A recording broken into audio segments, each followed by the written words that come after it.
ఎన్నికల్లో గెలుపు ఓటమి రెండు చూసుకున్నారు ఆయన. ఓటమి వచ్చినప్పుడు సహజంగా ఎట్లా ఉంటారు? ఈ ఫెయిల్యూర్ని జీర్ణించుకునే మనస్తత్వం ఉన్న వ్యక్తి కాడు. పట్టుదల ఉన్న వ్యక్తి, అందులో అనుమానం లేదు. బాగా పట్టుదల ఉన్నవాడే మొండివాడు, అందులో అనుమానం లేదు. చంద్రబాబుతో ప్రత్యక్షంగా ఎన్టీ రామారావుతో వారిద్దరి ప్రభావం వీళ్ళ మీద ఏమన్నా ఉంది, ఈయన మీద ఏమన్నా ఉన్నదా? ఎన్టీ రామారావు ప్రభావం ఉండడం వల్లనే ఆయన తన కొడుకి నందమూరి తారక రామారావు అని పేరు పెట్టుకున్నాడు. ఎందుకంటే తెలంగాణ ఉద్యమంలో ఉన్న వాళ్ళకు ఉండని 5 ఏళ్ళు 10 ఏళ్ళు చూద్దాం తర్వాత అనే ధోరణి ఉన్నదా, లేకపోతే బయట ప్రచారం అవుతున్నట్టు కేసీఆర్కు భయపడి ప్రశ్నించలేదా? ఫ్యాక్ట్ మాట్లాడుకుని చెప్పండి. ఇది మలి ఉద్యమంలో ఒక్క రక్తపు చుక్క చింతకుండా నేను లాబింగ్తోనే తెలంగాణ తెస్తా అన్నటువంటి కేసీఆర్ అది సాధ్యపడక ఆయన కళ్ళెదురుగా కానీ ఇక్కడ మీకు ఉన్న ఎక్స్పీరియన్స్ బట్టి చెప్పండి, వీళ్ళు 6 గ్యారెంటీలు తీసుకున్నారు కదా, ఇంప్లిమెంట్ కొంచెం కష్టమయ్యేటట్టుంది. 2,500 రూపాయలు అనేది ఎట్లా? డెఫినెట్లీ కష్టం, అందులో అనుమానం. 6 గ్యారంటీలు మేము ఖచ్చితంగా అమలు పరచగలుగుతామని ముందుగా అనుకున్నటువంటి కారణం ఏంటంటే, మల్లారెడ్డి అంటే తోబలకు వచ్చిందనే కాంగ్రెస్. ఈ పూటకైతే నేను బీఆర్ఎస్ కాంటెస్ట్ చేయనంటాడు, కాంగ్రెస్ పోయి. నమస్తే. తెలుగు రాజకీయాలలో ముఖ్యమంత్రుల దగ్గర, మంత్రుల దగ్గర వ్యక్తిగత కార్యదర్శిగా పనిచేయడం వలన కొన్ని విషయాలు తెలుస్తాయి. అదే వ్యక్తి చట్టసభలో ఉండడం వలన మరిన్ని ఎక్కువ విషయాలు తెలుస్తాయి. అదే వ్యక్తి ప్రత్యేక రాష్ట్ర ఉద్యమంలో పాల్గొని ఉద్యమ నాయకత్వంతో కలిసి నడిస్తే మరిన్ని ఎక్కువ విషయాలు తెలుస్తాయి. తెలంగాణ రాష్ట్రం వచ్చింది 10 ఏళ్ళయింది. ఇప్పుడు నేను చెప్పిన ఇన్ని విషయాలలో 2.5 దశాబ్దాల పాటు రాజకీయాలలో ముఖ్యమంత్రుల దగ్గర, మంత్రుల దగ్గర ఉద్యమంలో ప్రత్యక్ష అనుభవం ఉన్న ఒకానొక నాయకుడు, ఒకానొక అధికారి, ఒకానొక తెలంగాణ ఉద్యమకారుడు కపిలవాయి దిలీప్ కుమార్ గారు నా దగ్గర ఉన్నారు. వారిని అడిగి సమకాలీన రాజకీయాలపైన ఇవాళ రాజకీయ పరిణామాలు ఎట్లా ఉన్నాయి అనేది వారిని అడిగి తెలుసుకుందాం మనం. నమస్కారం అండి. కేసీఆర్ మీరు చాలా దగ్గరికి వెళ్ళి చూసిన వారు, ఎన్నికల్లో గెలుపు ఓటమి రెండు చూసుకున్నారు ఆయన. ఓటమి వచ్చినప్పుడు సహజంగా ఎట్లా ఉంటారు? అంటే కేసీఆర్ అనేవాడు కొద్దిగా ఈ ఫెయిల్యూర్ని జీర్ణించుకునే మనస్తత్వం ఉన్న వ్యక్తి కాడు. పట్టుదల ఉన్న వ్యక్తి, అందులో అనుమానం లేదు. బాగా పట్టుదల ఉన్నవాడే మొండివాడు, అందులో అనుమానం లేదు. కానీ ఫెయిల్యూర్ అనేది ఆయనకు రుచించదు. సో మీకు జ్ఞాపకం ఉంటే 10 మందే గెలిచిన సందర్భం. అవును, తెలంగాణ ఉద్యమంలో రాజశేఖర రెడ్డి ఎక్కడ తలకాయ పెట్టుకుంటావు రాజేంద్ర అని అవహేళన చేసి 2009 ఎలక్షన్ రిజల్ట్ అప్పుడే అన్నాడు మాట 2009లో జరిగింది. అప్పుడు మనందరికీ తెలిసి ఆయన రాజీనామా చేసి ఇంట్లో పడుకున్నాడు. పోయి నాకు వద్దు, ఈ ఉద్యమం వద్దు, ఈ పదవి వద్దు అని. అంటే అప్పుడు మన జయశంకర్ లాంటి వాళ్ళు, అప్పుడు బ్రతుకున్నటువంటి ఆర్ విద్యాసారావు లాంటి వాళ్ళు, సీనియర్ లీడర్లు అంతా టీఆర్ఎస్ వాళ్ళు పోయి బతిలాడి ఆయన ఒప్పించి తిరిగి వెనక్కి తీసుకురావాల్సిన పరిస్థితి అప్పుడు మనం చూసినాం. అప్పుడు కూడా ఫ్రస్ట్రేషనే, ఈ ఉద్యమం నాకు ఉందని. నెక్స్ట్ టైం ఆయన ఫ్రస్ట్రేషన్కి ఎప్పుడు గురైందంటే తెలంగాణ వస్తుంది అనుకొని పోరాడి తకాయించి ఆఖరికి 2012 అనుకుంటా. ఆ టైంలో కూడా ఆయన కాన్ఫిడెన్స్ కోల్పోయినప్పుడు ఇక మాతో కాదు, ఇది మేము తేలేమని అనే నిర్ధారణకు వచ్చిన తర్వాత మంచి పీక్లో మూమెంట్ ఉన్న టైమే. కానీ ఇట్లాంటి రిజల్ట్స్, ఇవి ఫెయిల్యూర్స్, ఎంత ప్రయత్నం చేసినా రాకపోవడం, దీంతో ఆయన ఏం చేసిందంటే జేఏసీని ప్రమోట్ చేసిండు. ఆ జేఏసీని ప్రమోట్ చేసిన సందర్భంలో తనకు అనుకూలంగా, మాట ఇప్పుడు అడగకూడదు కాంగ్రెస్ నుండి, తనకు అనుకూలంగా ఉంటాడని భావించి కోదండరామన్ పెట్టిండు చైర్మన్గా, జేఏసీ చైర్మన్. అప్పుడు కానీ ఇతర రాజకీయ పార్టీలు అందులో చేరలే. అన్ని రాజకీయ పార్టీలు అందులో చేరిన సందర్భంలో జేఏసీ పవర్ఫుల్గా ఎమర్జ్ అయ్యి, టీఆర్ఎస్ కంటే పవర్ఫుల్గా ఎమర్జ్ అయ్యి సకల జనుల పోరాటం వైపు దారితీస్తుంది. అప్పుడు కానీ తెలంగాణకు ఒక లాజికల్ కంక్లూజన్ రాలేదు. ఇది అంటే ఇన్ని రకాలుగా అన్ని దశల్లో మనం కేసీఆర్ని చూసినాం. అప్పుడు కూడా మిలిటెంట్ ఉద్యమం చేద్దామని ఎప్పుడే ప్రపోజల్ వచ్చినప్పుడు, అది మిలియన్ మార్చి కావచ్చు, సాగర్ ఆహారం కావచ్చు, అసెంబ్లీ ముట్టడి కావచ్చు, ప్రతిసారి ఆయన వెనక్కి పోయి వద్దు, ఈ ప్రోగ్రాం వాయిదా వేసుకుండని జేఏసీ మీద ఒత్తిడి తేవడం మీకు తెలుసు, ఉద్యమకారులుగా నాకు తెలుసు. ఆయన ఎప్పుడు కూడా పార్టిసిపేట్ కాలేవాడు, వద్దని చెప్పాడు. చివరి నిమిషంలో నిర్ణయం తీసుకుని ఏదేమైనా కానీ ఇది చేయాల్సిన అయిన సందర్భంలో చివరి నిమిషంలో కాంట్రవర్ట్ సిచ్యువేషన్లో టీఆర్ఎస్ వచ్చి పార్టిసిపేట్ అయింది తప్ప ఆయన ప్రతిసారి కూడా అగ్రెసివ్ మోడ్లో భయపడేవాడు. ఆ మాట అనాలి, భయపడేవాడు. సో ఈ టైప్ ఆఫ్ క్యారెక్టర్ అయింది. సో ఏమైనా సరే నేను పొలిటికల్ లాబింగ్ ద్వారానే తెలంగాణ తెస్తా అనేవాడు. ఆ లాబింగ్ మొదటి సందర్భంలో మనం చూసినప్పుడు ఆయన 45 స్థానాలకు 52 స్థానాలకు బీఫార్లు ఇచ్చాడు. 45 సీట్లు అప్పుడు కూడా ఇచ్చారు. ఇస్తే అది 2004లో అనుకుంటా. అప్పుడు 27 గెలిచిండు ఆయన. అప్పుడు ఫ్రస్ట్రేషన్కి గురైండు ఆయన. ఆ తర్వాత 2009లో 40 స్థానాలు మహాకూటమి ద్వారా చంద్రబాబు ఇస్తే అప్పుడు 10 ఇస్తే అప్పుడు ఫ్రస్ట్రేషన్కి గురైండు. 2014లో మీకు జ్ఞాపకం నేను ఇంతకుముందు చెప్పిన ఎగ్జాంపుల్స్ అని. సో ఈ రకంగా ఆయన క్యారెక్టర్ మీరు అనలైజ్ చేస్తే ఎప్పుడైనా సరే అగ్రెసివ్ మోడ్లోకి ఆయన పోడు. ఏమైనా మాటలోనే అగ్రెషన్ ఉంటుంది.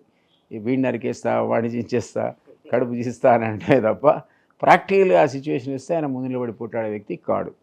సో ఆయన మాటల వల్ల చాలామంది పిల్లలు మనకు తెలుసు మలిదేశ ఉద్యమంలో ఈవెన్ ఆత్మ బలిదానాలు కూడా చేసుకున్నారు. ఒక రకంగా కారణం దానికి. I'm sorry to say.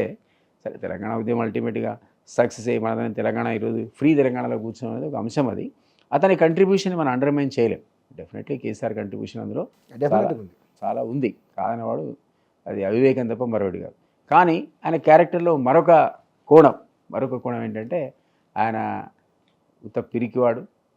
తర్వాత ఆయన మాట్లాడే మాటలు వేరుంటే, నిజమైనటువంటి ప్రవర్తన వేరుంటే చాలా తొందరగా ఫ్రస్ట్రేషన్కి గురవుతాడు, అసంతృప్తికి గురవుతాడు. ఒక్కొక్కసారి విత్డ్రా అయిపోయి హ్యాపీగా ఫ్యామిలీలోనే పడుకునేటోడు, లేకపోతే పోయి ఇక్కడ ఇంట్లో రిటైర్ కూడా అయ్యాడు. అట్లాంటి చోట్ల చాలామంది మన వాళ్ళు ఉద్యమకారులు ఆయన దాని అంటారు మోటివేట్ చేసి ఆయన కాడెత్తేయకుండా కాపాడుకొని ఉద్యమాన్ని ఒక కొసదాకా లాక్కొచ్చిన వాళ్ళు చాలామంది ఉన్నారు. మీరు కేసీఆర్తోనూ, చంద్రబాబు నాయుడు, ఎన్టీ రామారావు ముగ్గురితో ప్రత్యక్షమైన బంధం ఉంది. కేసీఆర్ వచ్చినప్పుడు తెలుగుదేశం నుంచే కదా.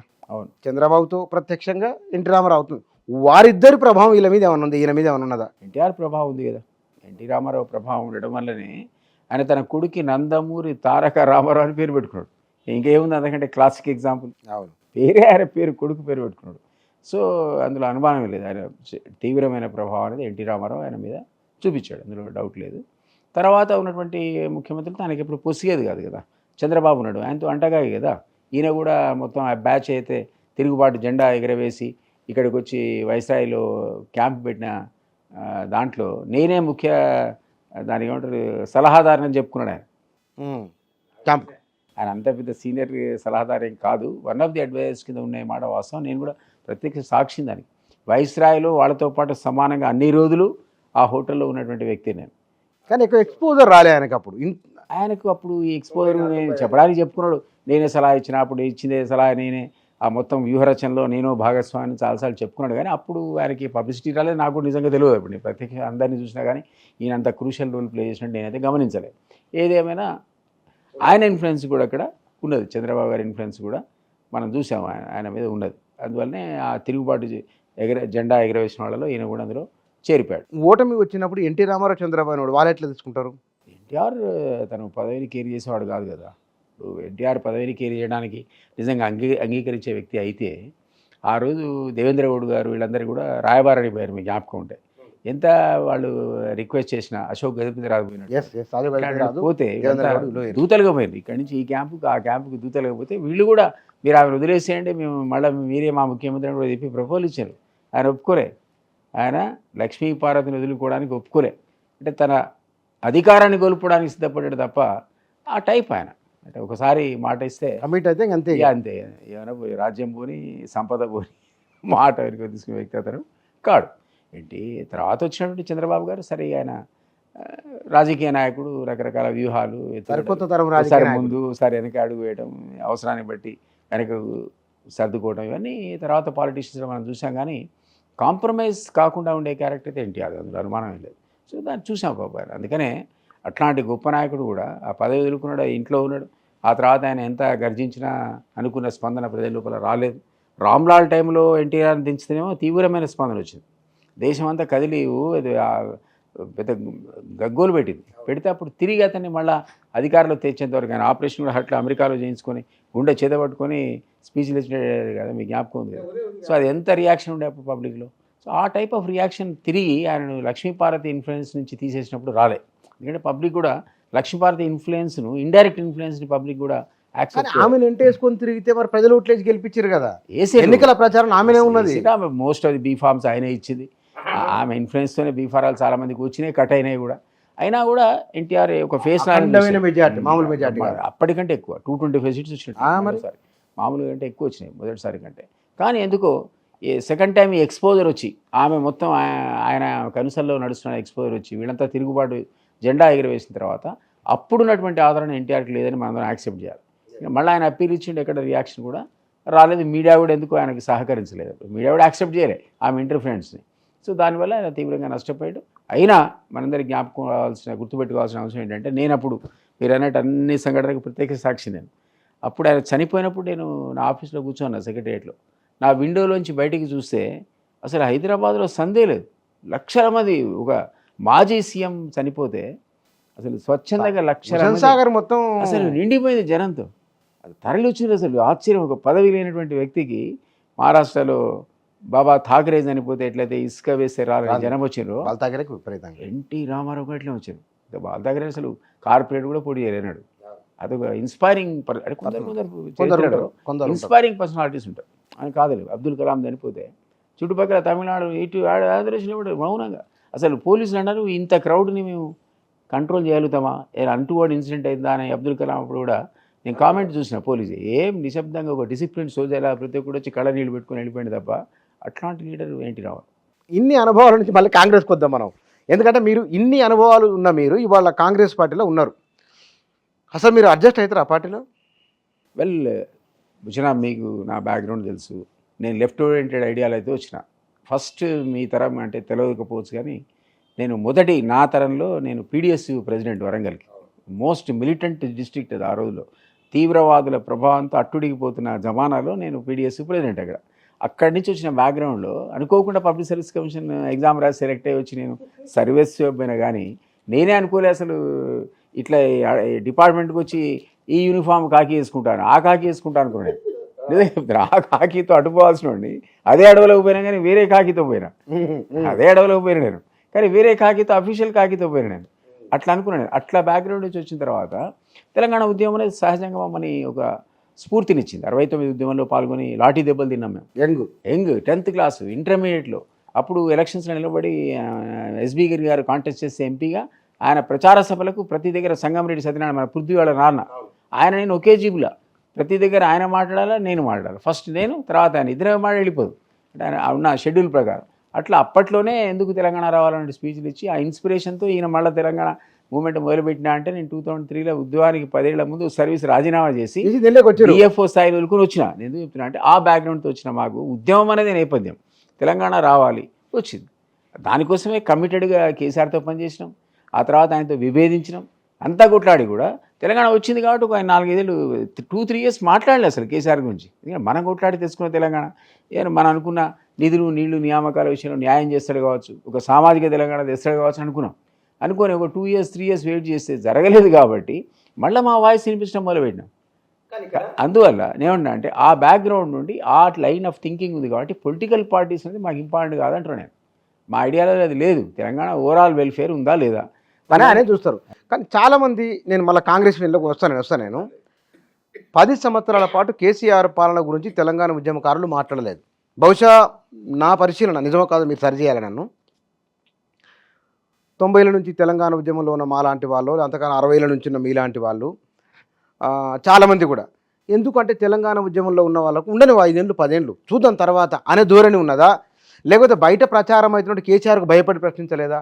ఫ్యాక్ట్ మాట్లాడుకుని చెప్పండి. ఇది కేసీఆర్కి భయపడని కాదు. ఇప్పుడు ఎంతకాలం కొట్లాడతాం? ఇప్పుడు విపరీతమైన ఉద్యమం దాదాపు మీరు తెలియని తరంలో మా కళ్ళెదురుగా పోలీస్ కాల్పుల్లో 369 చచ్చిపోయారు. మా కలీగ్స్ వరంగల్ కానీ హైదరాబాద్ కానీ పోలీస్ కాల్పుల్లో పోలీసులకు ఎదురు నిలబడి ఛాతీ ఊడి చనిపోయినటువంటి సందర్భం.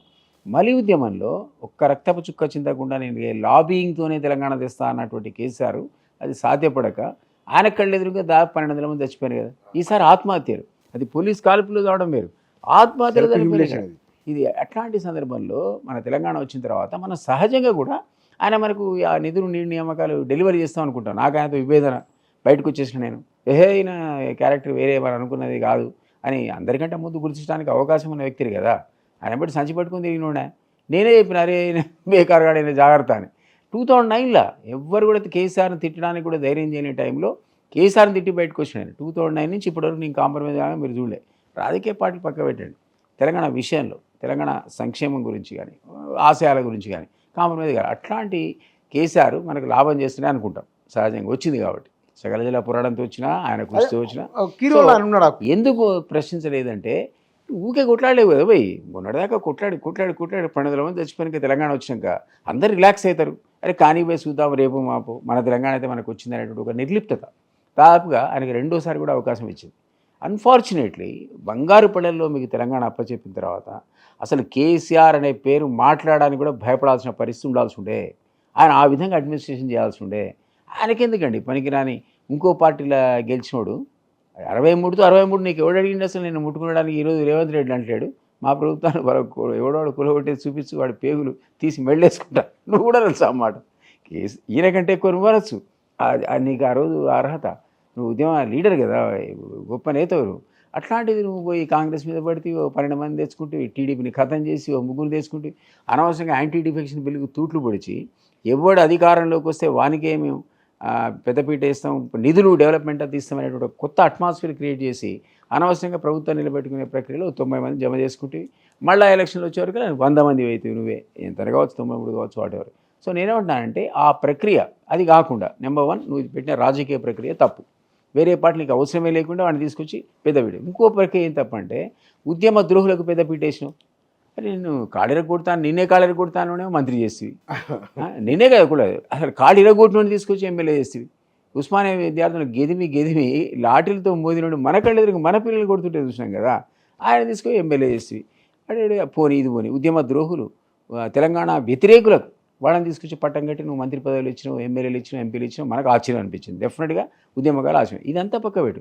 నీ అడ్మినిస్ట్రేషన్ సరిగ్గా ఉంటే ఒక్కొక్కడు సామంతరాజులు లెక్క ఎమ్మెల్యేలు, ఎంపీలు, మంత్రులు ఎవడిష్టం వచ్చిన వాడు లూటి. తెలంగాణ సమాజంలో లూటి, మన సంపద లూటి చేసి లక్షల అధికారులు. మీరు ఆశ్చర్యపోతారు, మొన్న అధికారిని ముట్టుకుంటే ఏసీబీ ఓ అధికారి, చిన్న అధికారి దగ్గర 15,000 కోట్లు ఉంటాయండి. అంటే ప్రభుత్వం అంతా నిద్రపోతుందా? వాడు ఎట్లా సంపాదిస్తాడు? పైనుంచి కింది నుంచి సపోర్ట్ లేకపోతే 15,000 కోట్లు. మీరు అసలు సిటీలో రాచకొండ లిమిట్స్లో, సైబరాబాద్ లిమిట్లో పనిచేసిన ఎస్ఐ, సిఐ, డిఎస్పీ అనకూడదు. నేను ఫార్మర్ ఉద్యోగి, ఆ ఉద్యోగ సంఘాల నాయకుడిని నేను అనకూడదు. నిజానికి ఒక్కడిని పట్టుకోండి మీరు. ఎవడన్నా అసలు కోటీశ్వరుడు గారు ఉన్నాడు? ఎవడన్నా మొత్తం ఆ ఏరియాలో మొత్తం కోటీశ్వరులే. ఈ సైబరాబాద్లో, ఇంకోటి సిటీ లిమిట్స్లో, రాచకొండ లిమిట్స్లో పనిచేసిన ఎస్ఐ, సిఐ, డిఎస్పీ లోకల్ అనేది లా అండ్ ఆర్డర్స్. వాటికి మామూలు లూప్ లైన్లు పక్క పెట్టాడు. వాడికి ఎవడు రూపాయి ఇస్తాడు, కాఫీ కూడా తాగాడు. లూప్ లైన్లు కాకుండా మెయిన్ ప్రైమ్ పోస్టింగ్స్లో ఉన్న అందరి లిస్ట్ మీరు తీసి మీడియాలో ఉన్నారు కాబట్టి నేనే మిమ్మల్ని అడుగుతున్నా, రిక్వెస్ట్ చేస్తున్నా. ఎవడన్నా కోటీశ్వరుడు కానోడు ఉంటే మనం పోయి సన్మానం చేద్దాం. అవునా? అరే ఎవడు కాడు చెప్పండి నాకు. ఇంత కరప్షన్ ఇది ఎవరు కారణం అంటారు మీరు? అధికారంలో నువ్వే కదా. ఇవన్నీ నువ్వు రెగ్యులర్ రివ్యూ చేయాల్సి ఉండే, వీటిని అవినీతిని నియంత్రించాల్సి ఉండే. అసలు వాడు ఎవరైతే మిత్రుడు పార్థసారథి రెడ్డి అనుకుంటా, హెడ్రోడక్స్, ఆయనకట పోయి ఐటీ కూడా ఎవడో ఇన్కమ్ ట్యాక్స్ కూడా రైడ్ చేసినట్టు అల్మార్లో బదులు మందుల డబ్బాల బదులు కట్టలు పడ్డాయట. ఈ నోట్ల కట్టలు లెక్కించడానికట 2 రోజులు పట్టిందట. మిషన్లు పెట్టినట పాపం చాతగాగా. 150 కోట్లని ఒక ఇనిషియల్ సంచలనం అప్పట్లో వాడుతుంది. సంచలనం వాడతా. నువ్వు తీసుకొచ్చి 6 ఏళ్ళు రాజ్యసభ ఇస్తావండి. అంటే దేనికి గౌరవం? డబ్బుగా. ఈ ఉద్యమకారులు ఏమైనారు? అసలు తెలంగాణ కోసం కొట్లాడిన వాళ్ళు ఏమైనారు? ఉస్మానియా పిల్లలు ఏమైనారు? కాకతీయ పిల్లలు ఏమైనారు? అసలు ఏరి యూనివర్సిటీ నుంచి పోరాడి నీకోసం నా కోసం త్యాగాలు చేసిన ఈ గనులంతా ఈ ఎస్సీ, ఎస్టీ, బీసీ పిల్లలు ఏరండి? అసలు నువ్వు పట్టుకొచ్చి ఎతికేతికి పట్టుకొచ్చి వారికి పదవులు ఇవ్వాలను ఎవరికి ఇస్తున్నావు అంటున్నా నేను. వేరే పార్టీ వారికి ఇట్లాంటి దొంగలకు డబ్బు కాళ్ళు మొక్కిన కలెక్టర్కి నువ్వు ఎమ్మెల్సీ ఇస్తావా? కాళ్ళు మొక్కినోడికి అదే ఏమన్నా రాజరికమా లేదా దొరతనమా? సో ఇవన్నీ కూడా ఒక గ్రూప్ కోటరీ. ఈయన దగ్గర నువ్వు పోలేవు.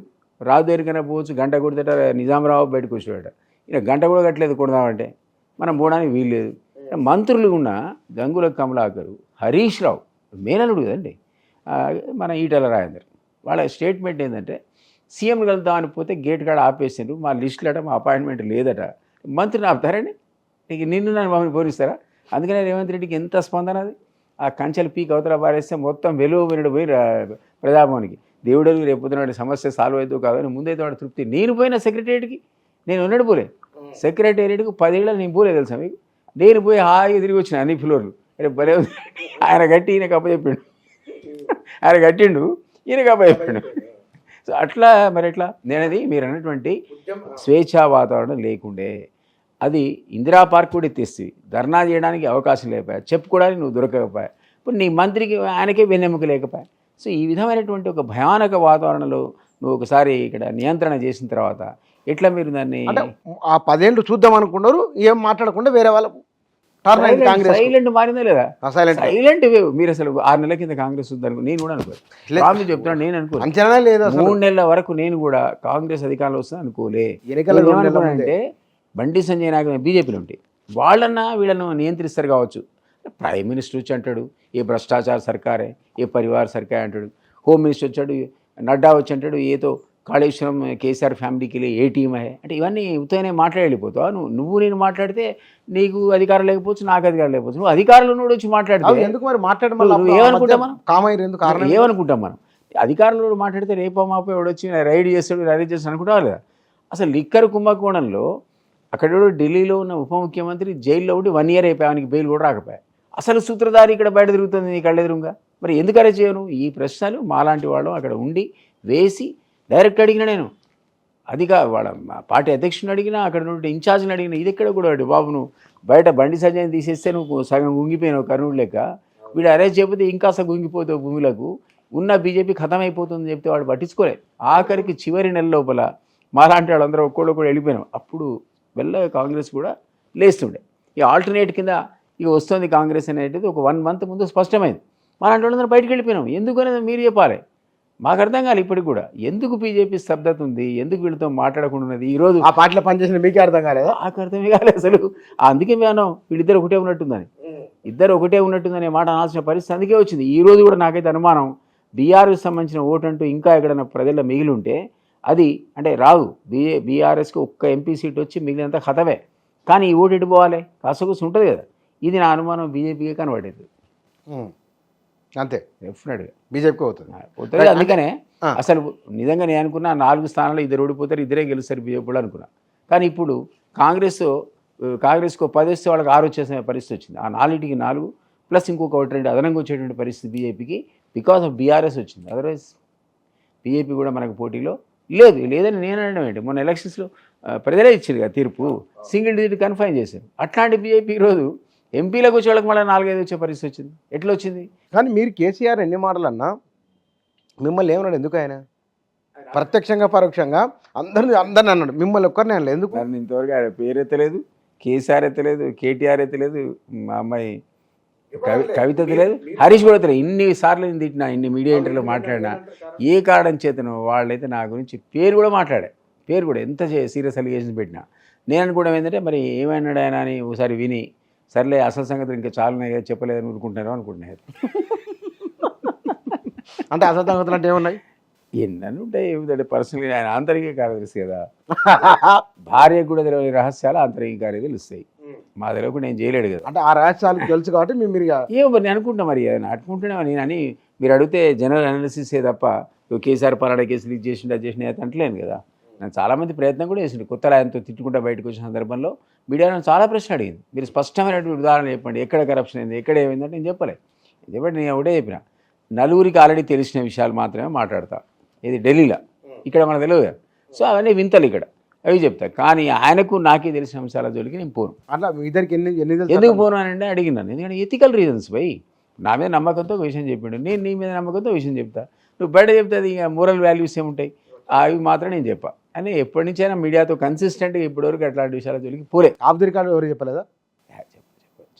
కానీ మన మీద నమ్మకంతో చెప్పిన మాట అట్లాంటలే నేను. అంటే మీ ఇద్దరికి మాత్రమే తెలిసిన విషయాలు పబ్లిక్ చెప్పనివి ఒక డజనా 2 డజన్లు ఉంటాయి. ఉండదు నేను చెప్పలే.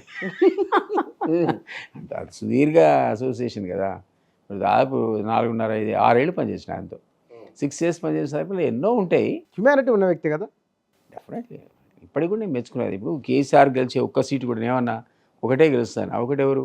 కేసీఆరే. కేసీఆర్ అనేవాడు ఈరోజు కాంటెస్ట్ చేస్తే నిజంగా ఏ పార్టీ కూడా ఆయన ఓడించలేదు.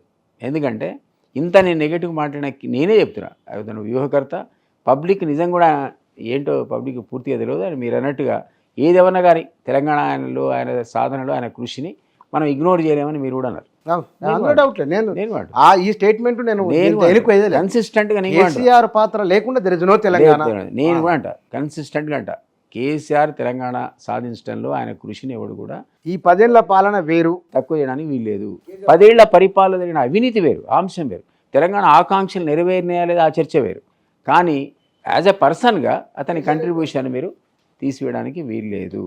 అది జరిగిన సందర్భంలో నేనేమంటే ఇక ఆ ఒక్కడు ఖచ్చితంగా గెలిచినే అంటాను నేను ఇప్పటికీ. ఎందుకంటే ఆ కారణం ఆయన పతనానికి కారణం ఏంటంటే ఒకటి అహంకారం, ఒకటి అవినీతి, ఇంకోటి పక్కకున్న నలుగురు సంతోష్, కవిత, కేటీఆర్ వాళ్ళ అహంకారం.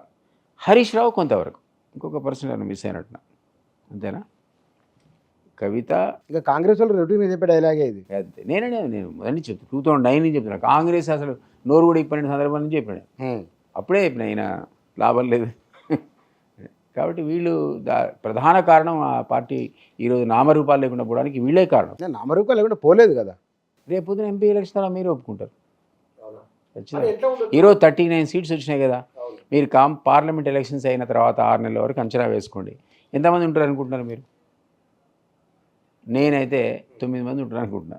అంతే. 39లో 30 మంది పోతారు, 30 మంది వెళ్ళిపోతారు. ఎక్కడ పోతారు? బీజేపీకా? ఎట్లనే పోవచ్చు. కాంగ్రెస్కి 90% పోతారు, 10% బీజేపీ కూడా పోతారు. ఎందుకంటే నేను ఇంతకుముందు చెప్పినట్టు అసలు 2 స్థానాలు కూడా గెలవని బీజేపీ ఈరోజు 4-5కి వచ్చిందంటే, ఇప్పుడు ఆ 30 మంది కనుక బీజేపీ వైపు వెళ్తే పోయేవే పోరు. స్థానిక అవసరాలే ఎక్కువ అండి. స్థానిక అవసరాలు ఎవరికైనా ఎక్కువ. ఆ స్థానిక అవసరాలు దృష్టిలో పెట్టుకొని లోకల్గా వర్క్స్ ఎక్కువ ఉంటాయి, కానీ ఢిల్లీ లెవెల్లో వర్క్స్ ఉండే వాళ్ళు తక్కువ. కాబట్టి ఎక్కువ శాతం కాంగ్రెస్కి పోతారు. కొద్దిగా గొప్ప అటు సైడ్ ఢిల్లీ అనుబంధాలు అవి ఉండి, ఆ కనెక్షన్స్ ఉండి, ఆ ఎంపీ కనుక వాళ్ళ బీజేపీ గెలిస్తే అక్కడ పని కూడా అటే పోతాడు. ఎందుకంటే వాళ్ళకి కూడా గవర్నమెంట్ ఎవరిలో రావాలో తెలియదు కదా. సో కన్ఫ్యూజన్లో కొంతమంది ఇటు కొంతమంది అటు పోయే అవకాశం ఉంటుంది. ఏదేమైనా పోవడం ఖాయం. అంతే. అంటే భవిష్యత్తులో అంటే ఒక ప్రాంతీయ పార్టీ అనేది లేకుంటే కనుక జాతీయ పార్టీలు ప్రాంతాల ఈ మనలాంటి రాష్ట్రాల గురించి అంత కన్సర్న్ ఉంటుందా అనేది ఒకటి ఉంది కదా. ఇప్పుడు డెఫినెట్లీ ఆ కాన్సెప్ట్ అట్లా ఉండడం వల్లనే, మీరు అన్న పద్ధతిలో దేశ రాజకీయాలు ఉండడం వల్లనే ప్రాంతీయ పార్టీలకు ఆస్కారం ఏర్పడేది. లేదా ఈ దేశాన్ని సుదీర్ఘకాలం కాంగ్రెస్ పరిపాలించింది. ఆ తర్వాత వాజ్పేయి వచ్చినాక బీజేపీ పరిపాలించింది. 2 స్టేట్ల నుంచి జాతీయ స్థాయికి ఇచ్చారు. తర్వాత ఫ్రస్ట్రేషన్కి ఎట్లా గురైనట్టే ప్రజలు స్థానిక అవసరాలు ఈ జాతీయ పార్టీలు పట్టించుకోవట్లేదు. మా గవర్నమెంట్ ఉంటేనే మా పనులు అయితేనేటువంటి కాన్సెప్ట్ వచ్చినాకనే మీకు ఇక్కడ ఏఐడిఎంకే కానీ, ఇక్కడ రకరకాల మన ఒరిస్సాలో బిజు పట్నాయక్ సంబంధించిన పార్టీ కానీ, ఈవెన్ కలకటాలో మమతా కానీ, లేకపోతే ఇక్కడ శరద్ పవారు లేదా అటువంటి గ్రూప్స్ కానీ, ఈవెన్ మన ఇంతమంది అనుకున్న బాబా ఠాక్రే కానీ, ఇట్లాంటి వాళ్ళు మన దగ్గర తెలుగుదేశం కానీ. సో ఇవన్నీ రావడానికి కూడా ఈ విధమైన ఫ్రస్ట్రేషనే కారణం. ఆమె రాజకీయ పార్టీలో వాళ్ళ అవసరాలు జాతీయ అవసరాలు వేరు, మా స్థానిక అవసరాలు వేరు, ఇవి ఆదరించినాయి. కానీ అన్ఫార్చునేట్గా చాలా సందర్భాల్లో చాలా రాష్ట్రాల లోపల ఈ ఏవైతే వచ్చినాయో ఇవన్నీ కుటుంబ పార్టీలుగా మారిపోయినాయి. ఇంకోటి అవినీతికి ఆలవాలం అయిపోయినాయి. సో ఈ కారణం చేత అవి విడుచుకోపోవడం కూడా మనం చూసాం. ఎట్లా రేజ్ అయినాయో అట్లా కొలాప్స్ కూడా అయినాయి. ఆ కొలాప్స్ అయిన సందర్భం లోపల మనం చూసాం కదా, బీహార్లో ఏ విధంగా ఆర్జేడీ రూల్ చేసింది, యూపీలో ములాయం సింగ్. ఇప్పుడు ఆ ప్రాబ్లం మీరు కుటుంబ పాలన ఒకటి, అవినీతి ఒకటి, ఈ రెండింటి వల్ల ఏమవుతుంది, స్థానికంగా కూడా చర్చ వచ్చి మళ్ళీ మీకు జాతీయ పార్టీల అవసరం ఏర్పడ్డది. ఇంతవరకు లేదు. అంటే ఇప్పుడు ప్రాంతీయ పార్టీగా టీఆర్ఎస్ రోల్, ఇప్పుడు బీఆర్ఎస్ అయింది, టీఆర్ఎస్ పోయి మరి దాని రోల్ ఎట్లా ఉండొచ్చు అంటారు భవిష్యత్తులో? ఎక్కడ బీఆర్ఎస్ అండి, తెలంగాణ తీసేసినాక ఆయన డిస్కషన్లోనే లేడు కదండి. బీఆర్ఎస్ అనే పార్టీ పెద్ద తప్పది. ఆయనకు ఉన్నటువంటి అస్తిత్వాన్ని ఆయనే దెబ్బ కొట్టుకున్నాడు. నెంబర్ 1 ఎక్కడ పోయి శాఖ పెట్టిండు, ఆంధ్రాలో. దాన్ని ఏమన్నాడు, మనం ఉద్యమకారులు మీ జ్ఞాపకం ఉంటే ఆంధ్ర అంటేనే అది లంక, అందులో పుట్టిన వాళ్ళంతా రాక్షసులు అన్నాడు. అంటే ఓన్లీ రాజకీయ నాయకుల సామాన్యులు కూడా, అంటే సామాన్యులు కూడా లంకలో పుడితే చాలు వాడే రాక్షసుడు అన్నాడు. అట్లాంటి రాక్షసుల ఏరియాలో మొదటి శాఖ పెట్టిండు పోయి బీఆర్ఎస్. పెట్టగా తెలంగాణ యొక్క ఇంపార్టెన్స్ తెలంగాణ ఎత్తేసి బీఆర్ఎస్ అయినా కదా నీకు నష్టం జరిగింది. తెలంగాణకు వన్ ఆఫ్ ది రీజన్స్ నువ్వు స్థానిక దూరం జరిగింది, ప్రజలు మాది కాదనే ప్రజలు అదేంటి మనది అనుకున్న తెలంగాణ తీసి పారేసి బీఆర్ఎస్ అంటున్నాడు అనుకున్నారు. ఈ అవినీతి, ఈ కుటుంబ రాజకీయాలు, ఈ కోటరి, ఈ ఎప్పుడైతే ఉన్నారో ఈ ఆశ్రిత పక్షపాతం, బంధుప్రీతి ఉన్నాయి కదా, ఆ పదాల వల్ల బీఆర్ఎస్ దెబ్బతిన్నది. లేకపోతే మీరు అన్నట్టు ఎస్, రీజనల్ పార్టీకి ఉన్న వాల్యూ జాతీయ పార్టీకి లేకుండా తెలంగాణ విషయంలో డెఫినెట్గా మావాడి ఉండాల్సిందే అని అనుకున్నప్పుడే కదా మీకు అధికారం వచ్చింది 2 సార్లు. కానీ ఇప్పుడు అది బూమరాంగ్ అయిపోయింది. ఇప్పుడు రేవంత్ రెడ్డి, కేసీఆర్ పోల్చుకుని మీరు ఇక్కడ ఈయన దగ్గర చూస్తున్నారు కదా, క్వాలిటీ సిమిలారిటీస్ ఉన్నా కొంచెం ఎక్కువ తక్కువ. కేసీఆర్ అనేవాడు మొండి, పట్టుకుంటే అన్కాంప్రమైజింగ్ టైప్ ఆఫ్ పర్సన్. ఉద్యమకారు కేసీఆర్ అనేవాడు కదా, uncompromising type. At the same time ఎవరికి అందుబాటులో కూడా ఉన్నాడు ఆయన, అదొక టైపు. ఎవరికి అందుబాటులో ఉండేవాడు, ఎవడైనా కానీ పెద్దోడు. ఓ రోజు రాత్రి నేను ఇంట్లో కూర్చున్నప్పుడు నాకు ఫోన్ వచ్చింది మా పిఏ దగ్గర నుంచి. ఏంటంటే పిఏ కాదు, ప్రైమ్ మినిస్టర్ సెక్రటరీ ఫోన్ చేసాడు. అవును, రాత్రి 10ంటికి చేసి మన్మోహన్ సింగ్ పిఎస్ సుబ్రహ్మణ్యం అని తెలుగుడు. ఏమైనా దిలీప్ మీ మంత్రి లైన్లోకి వస్తలేడు, మీ పిఏని అడిగితే కనెక్షన్ ఇవ్వంటాడు, ప్రైమ్ మినిస్టర్ మాడుతున్నట్టు కనెక్షన్ ఇయ్యడా అన్నాడు. రాత్రి అప్పుడు 10 అయింది. నేను మా పిఏ ఫోన్ చేసిన, ఇదేంద్రా బాబు prime minister of the country మాడతా అంటే నువ్వు లైన్ ఇస్తే లేవాడంటే సార్ ఈ టైంలో లైన్ ఇస్తే ఇది చాలా ప్రమాదం సార్ ప్రైమ్ మినిస్టర్ అన్నాడు. అంటే రాత్రి 10 అయింది అప్పుడు. అంటే నేను అర్థం చేసుకొని మళ్ళీ సూర్యుడే చెప్పిన, సార్ అది ఆరోగ్యం బాగాలేదు, నిద్రపోయింది ఆల్రెడీ, మేము లేపలేము, మీరు కనుక పర్మిషన్ ఇస్తే రేపు మార్నింగ్ హాట్ లైన్లో నేను మాట్లాడిస్తా పిఎంతో. అంటారే చూడవా దేశ పరిస్థితి, దేశ ప్రధాని మాడతా అంటే లేబర్ మినిస్టర్ అవైలబుల్ లేడన్నాడు అని పెట్టేసిండు. తెల్లారి నేను పోయి, తెల్లారంటే 9ంటికో పోయినా లేవాడు కాబట్టి 9-10 గంటలు లేవాడు కదా, 10 గంటలకు పోయి హాట్ లైన్ ఉంటుంది ఆడ, తిప్పితే డైరెక్ట్ పిఎంఏ ఎత్తాడు. అట్లాంటి హాట్ లైన్లో సార్ మాట్లాడి పిఎం మాట్లాడాడంటే అప్పుడు మాట్లాడా. ప్రైమ్ మినిస్టర్కే లైన్లో రానోడు అంటే చెప్తాను అందుబాటులో ఉంటాడు అనడానికి అది ఒక కారణం. అంటే అంత ముఖ్యం మరి చాలా పెద్ద ఇష్యూ ఉండొచ్చు, ప్రైమ్ మినిస్టర్ రాడు కదా. అదే కదా, ఏ ఇష్యూనే కానీ మాట్లాడుకున్నాను మాకు తెలియదు. నేనేం కూడా అడగలేదు ఏం మాట్లాడాను, ఎందుకు వచ్చిన పంచాయతీ నేను కూడా ఉంటానికి వీలేదు కదా, ఏం తన మాట్లాడితే నేను బయటకు వెళ్ళిపోయాను, అది లేదు. సో నేను చెప్తున్నా అంటే అట్లాంటి వాడు ఇక్కడ రేవంత్ మీకు అందుబాటులో ఉంటాడు కదా. నేను అసలు ఒక్కసారి ఆయనతో కొట్లాడబెట్టుకొని 2000లో బయటికి పోతే బిలీవ్ మీ నేను ఐ నెవర్ మెట్ కేసీఆర్. 2009 ఎక్కడ 2000 ఇప్పుడు ఏదో 25 ఏళ్ళు అయినట్టు, ఏదో 14 ఏళ్ళ 14-15 ఇయర్స్లో అసలు నేను కేసీఆర్ మళ్ళీ గెలవలే. అదే పద్ధతిలో ఈ రోజు చూసేటట్టయితే మీకు రేవంత్ రెడ్డి అందుబాటులో ఉండే, ఎవరికైనా అందుబాటులో. మీరు ఆశ్చర్యపోతే నేను దాదాపు 15 ఏళ్లలో ఒక్కసారి కూడా కేసీఆర్ గెలవలేదు, ప్రయత్నిస్తే నాకు అపాయింట్మెంట్ దొరకలేదు. 6 సార్లు కలిసినాడు రేవంత్ రెడ్డి గారు ఇప్పటికి, 6 సార్లు చీఫ్ మినిస్టర్ అట్లా అందుబాటులోనే. ఆయన అసెంబ్లీకి పోతే 3 సార్లు ఎదురయ్యాడు, అపాయింట్మెంట్ అడిగితే 3 సార్లు ఇచ్చాడు. నాకే ఇవ్వంగా మంత్రులకు అదే పద్ధతిగా వేరే ఉన్నటువంటి సహచర ఎమ్మెల్యేలకు అందుబాటులో ఉన్నట్టుంటే కదా. సో అందుబాటులో ఉండే ముఖ్యమంత్రి పనిచేసాడో చేయడో అది that it self is a relief. అది గత ప్రభుత్వంలో లోపించిందని నేను అంటున్నాను. సో అట్లా కానీ ఇక్కడ మీకు ఉన్న ఎక్స్పీరియన్స్ బట్టి చెప్పండి, వీళ్ళు 6 గ్యారెంటీలు తీసుకున్నారు కదా, ఇంప్లిమెంట్ కొంచెం కష్టమయ్యేటట్టుంది. 2,800 రూపాయలు అనేది ఎట్లా? డెఫినెట్లీ కష్టం, అందులో అనుమానం. 6 గ్యారెంటీలు మేము ఖచ్చితంగా అమలుపరచగలుగుతామని ముందుగా అనుకున్నటి కారణం ఏంటంటే ఇది ధనిక రాష్ట్రం అని. నిజంగా కూడా ప్లానింగ్ కమిషన్ దాంట్లో, ఫైనాన్స్ కమిషన్ ఆఫ్ ఇండియా దాంట్లో లిస్టులో నెంబర్ 2లో ఉంది ఈ రాష్ట్రం. ఇది గుజరాత్ తర్వాత.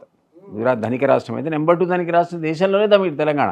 అది రికార్డులు ఉండేది మొదటి 5 సంవత్సరాలు ఉన్న పరిస్థితి.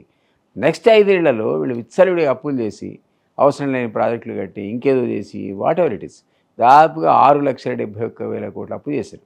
మనందరం బయట ఉండి ఇంక్లూడింగ్ రేవంత్ రెడ్డి అందరం కూడా 5 లక్షల కోట్ల అప్పు ఉంది, 5 లక్షలు కూడా నిజంగా ఎంత ఉందో తెలియదు. వైట్ పేపర్ ఎప్పుడైతే బట్టి గారి ద్వారా బయటకు వచ్చిందో దాని ద్వారా మనకు అర్థమైందంటే 6,71,000 కోట్ల అప్పు. అంటే అనుకున్న దానికంటే ఇంకో 2 lakh crores ఆల్మోస్ట్ మీ బడ్జెట్కి ఈక్వల్ అప్పే ఉందాడ. సో మీరు 6 హామీలు అర్జెంటుగా ఇంప్లిమెంట్ చేయాలంటే మాకు కూడా అర్థమైపోయింది చాలా కష్టసాధ్యమైన పని అని. కానీ హామీయే కదా.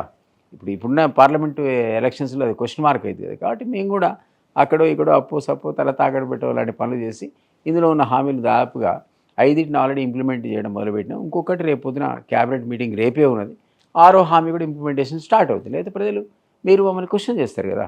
సో అది నెరవేర్చుకోవాల్సిన పరిస్థితి ఏర్పడదు. సో కానీ అంతకుముందున్నటువంటి ప్లానింగ్ లేనటువంటి ఇన్వెస్ట్మెంట్స్, అన్ప్రొడక్టివ్ అసెట్స్ మీద ఇన్వెస్ట్మెంట్స్, అంటే ప్రొడక్షన్ రానటువంటిది ఇన్వెస్ట్మెంట్ అన్ప్రొడక్టివ్ అంటారు.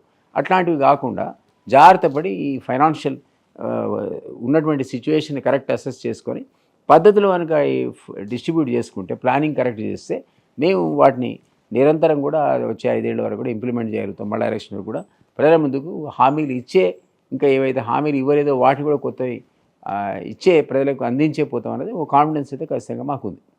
కానీ అది మీరు ఉచిత బస్సుకు సంబంధించింది ఒకటి ఉంది, ఇందిరమ్మ ఇళ్లకు సంబంధించింది, తర్వాత రైతు భరోసా ఉన్నది, చేయూత ఉన్నది, ఆ స్కూటీలో అనేది సాధ్యమయ్యేటివేనా? అంటే ఇప్పుడు ఒకటి మీకు ఈ మధ్యకాలంలో మీరు చూస్తే ఒక్కొక్క హామీకి ప్రజలందరి అప్లికేషన్ తీసుకొని స్క్రూటినీ చేస్తున్నారు. స్క్రూటినీ చేసి వాటన్నిటి కూడా కంప్యూటరైజ్ చేస్తున్నారు. మీ ఎలిజిబిలిటీ క్రైటీరియా నిర్ణయిస్తున్నారు. ఎలిజిబిలిటీ క్రైటీరియా ఏంటి? మీ వైట్ కార్డ్ కనుక మీకుంటే ఇవన్నీ ఇంప్లిమెంట్ అవుతాయి, లేకపోతే కావు. అంటే రఫ్లీ 1/3 పాపులేషన్కి ఇవి అందుతాయి. రిమైనింగ్ 2/3కి అవసరం లేదండి. అంతకుముందు ప్రభుత్వం మీద మన అలిగేషన్ ఏంటి? అవసరం లేనివాడు కూడా రైతు బంధు ఇచ్చాడు, అవసరం లేనివాడు కూడా బెనిఫిట్స్ ఇచ్చాడు, ప్రభుత్వం ఎక్స్చెక్కర్ను వేస్ట్ చేసిండు అనే కదా. అది మేము చేయం. ఎవరు ఎలిజిబుల్ వాళ్ళకి మీరైనా హర్షిస్తారు, మేమైనా హర్షిస్తాం. అవసరం లేనివాడికి సహాయం అయింది ప్రభుత్వ సహాయం. నెలకు 5 లక్షలు వచ్చినోడికి ఎందుకు రేషన్ కార్డు ఎందుకు? వాడు ఆల్రెడీ ఇన్కమ్ ట్యాక్స్ పేరు ఉంటే వాడికి నువ్వు కొత్త బెనిఫిట్ ఇస్తా, సిలిండర్ ఇస్తా, ఇంకోటి ఇస్తా, ఎందుకు? అది ఒక్క ఆర్టీసీలో ఉచిత రవాణా మహిళలకు తప్ప మిగిలిన అన్నిటికీ కూడా ఖచ్చితంగా వైట్ కార్డే ఒక బేసిక్ క్వాలిఫికేషన్ లాగా ఉంటుంది. గత ప్రభుత్వంలో 65 లక్షల కార్డులు ఉండే, ఇప్పుడు 1,10,00,000 అప్లికేషన్ పెట్టుకున్నారు. దాంట్లో స్క్రూటినీ చేస్తే 20 పోయినా కూడా దాదాపు 1,00,00,000 మందికి ఇవ్వాల్సిన పరిస్థితి. అంటే గతంలో ఇచ్చిన 65,00,000 కంటే ఇంకో 35,00,000 మంది దానికి యాడ్ అవుతారు. యాడ్ అయ్యి 1,00,00,000 మందికి ఇస్తాం మేము. ఉన్న పాపులేషన్లో రఫ్లీ 25% పాపులేషన్ అయితే కవర్ అవుతుంది. అది ఫెయిర్ ఆఫ్ అంటున్నాను నేను. ఆ మాత్రం చేసినా అది గొప్పే అంటున్నాను నేను. కానీ పబ్లిక్ వస్తున్న ఒకటి, కేసీఆర్ పట్ల బాగా సానుభూతి ఉన్నది. అరే కేసీఆర్ ఎట్లా ఓడిపోతాడు, కేసీఆర్ ఓడిపోకూడదు కదా, వచ్చిన కామెంట్లు అవి. అట్లాంటి సందర్భంలో లోక్సభ ఎన్నికల్లో కేసీఆర్ మీద సానుభూతి అనేది కాంగ్రెస్కి ఉన్న వ్యతిరేకమై అట్లా ఉంటుందంట. ఉంటుంది అవకాశం ఆయన నిలబడితే.